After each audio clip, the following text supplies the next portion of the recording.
अगर तूने अपने पापा से कुछ भी कहा तो तेरी खैर नहीं। हाँ। नताशा बेचारी मेघा के डर से कॉफी बनाती है और जब कॉफी बन जाती है तो मेघा कॉफी ले जाकर चेतन को देती है। चेतन जैसे ही कॉफी पीता है तो बोलता है, अरे वाह मेघा, तुमने तो बिल्कुल यमुना के जैसी ही कॉफी बनाई है। सच में मजा आ गया कॉफी पीकर।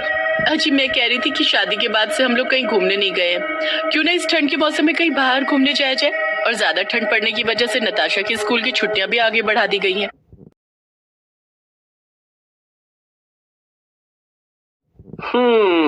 मगर मेघा, मुझे तो कल ही ऑफिस के काम से मुंबई जाना है और वो भी 1 हफ्ते के लिए। पर तुम उदास मत हो, मैं मुंबई से आते ही तुम दोनों को शिमला लेकर चलूंगा। मगर मेघा, मेरे जाने के बाद तुम नताशा का ठीक से ध्यान रखना। अजी आप चिंता न करो, मैं मेघा का बहुत ही अच्छी तरह से ध्यान रखूंगी। फिर अगले ही दिन चेतन मुंबई के लिए निकल जाता है और उसके जाते ही मेघा नताशा से कहती है, नताशा बहुत मजे कर लिए तूने, अब जा जरा बाजार से सब्जी लेकर आ।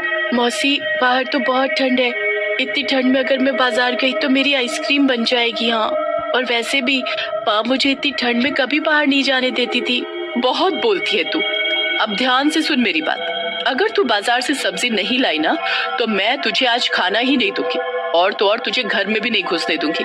फिर खड़ी रहना बाहर ठंड में। नहीं नहीं मौसी, ऐसा मत करना, मैं अभी बाजार से सब्जी लाती हूँ। अगले दिन मेघा नताशा को सुबह सुबह उठाती है। देखो तो इस लड़की को, अभी तक सोई पड़ी है। अरे नताशा जल्दी उठ और किचन में जाकर मेरे लिए बढ़िया सा नाश्ता बना कर ला और नाश्ते के बाद घर का झाड़ू पोछा भी अच्छे से कर देना। तेरी माँ यमुना भी हर वक्त मेरे पीछे ऐसे ही पड़ी रहती थी। खाना बना, पोछा लगा, कपड़े धो, दिमाग खराब करके रख रखा था उसने मेरा। अच्छा है मर गई।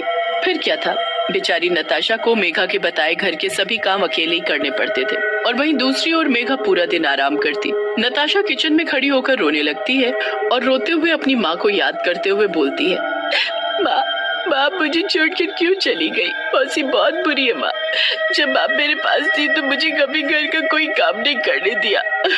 मुझे आपके पास आना है माँ, आपके पास आना है। नताशा को बहुत ठंड लगती है, इसलिए वो नाश्ता बनाकर अपने कमरे में सोने चली जाती है। कुछ देर बाद मेघा अपने कमरे से बाहर आती है और देखती है कि नताशा ने घर का कोई काम नहीं किया है, तो वो गुस्से से नताशा के पास जाती है और उसे बिस्तर से उठाकर बोलती है, घर का सारा काम पड़ा है और कल चेतन भी मुंबई से घर वापस आने वाले हैं और तू एक ही बिस्तर में लेटी पड़ी है। फिर मेघा नताशा का हाथ पकड़कर उसे घर से बाहर निकाल देती है। अब खड़ी रहे इस कड़कती ठंड में।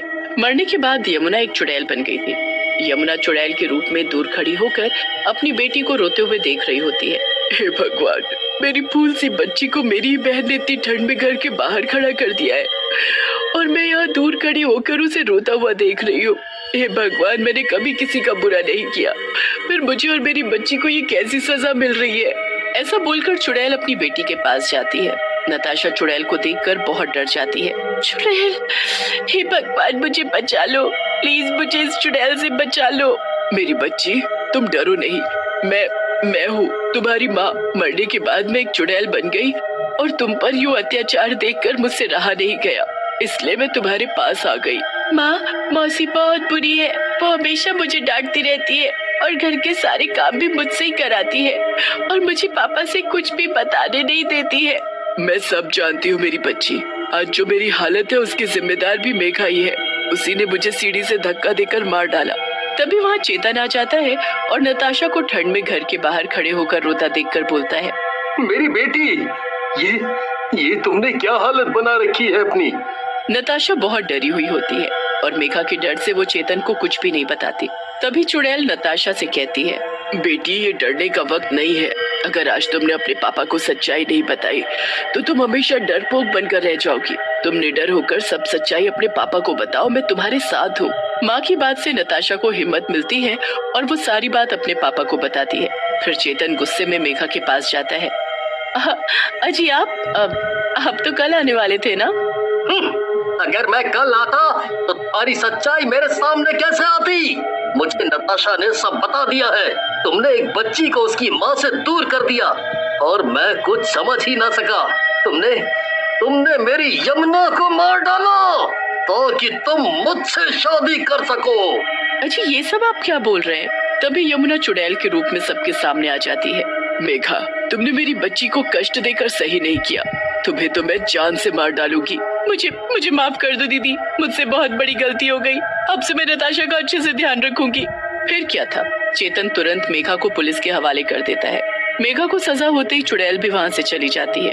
अब चेतन अकेले ही अपनी बेटी नताशा का बहुत अच्छे से ध्यान रखता था।